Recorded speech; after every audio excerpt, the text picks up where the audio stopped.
बिस्मिल्लाहिर्रहमानिर्रहीम। मैं नहीं जानता। अस्सलाम वालेकुम जी। आपका हकीम मुबारक अली। शायर के तेरे दिल में उतर जाए मेरी बात। आज की हमारी हकायत का मौजू है या उन्वान है दिल का राज। शुरू करते हैं जी। नकल है कि एक बुज़ुर्ग रास्ते में जा रहे थे कि अचानक इनकी नज़र एक तरफ लगी हुई नाच गाने की महफ़िल पर पड़ी तो वो रुक गए और सोचने लगे कि ये लोग दुनियादारी के कामों में लगे हुए हैं मगर नेकी के कामों की तरफ से गाफिल हैं। ये ख्याल आते ही वो सोचने लगे कि मैं भी तो इन लोगों में शामिल हो गया हूँ।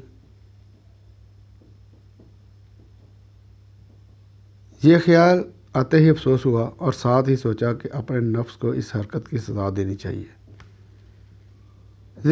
ये सोचा और हाथ में मिट्टी भरकर उस महफ़िल में जो सबसे अमीर शख्स नज़र आ रहा था उसके मुंह पर मिट्टी दे मारी। अमीर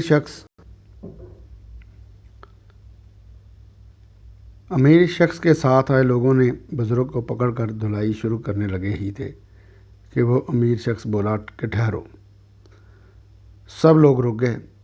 वो पास आया और बोला, जनाब, आपने अपने नफ्स को सज़ा दिलवानी है तो कहीं और जाएं और हमें क्यों तंग करते हैं।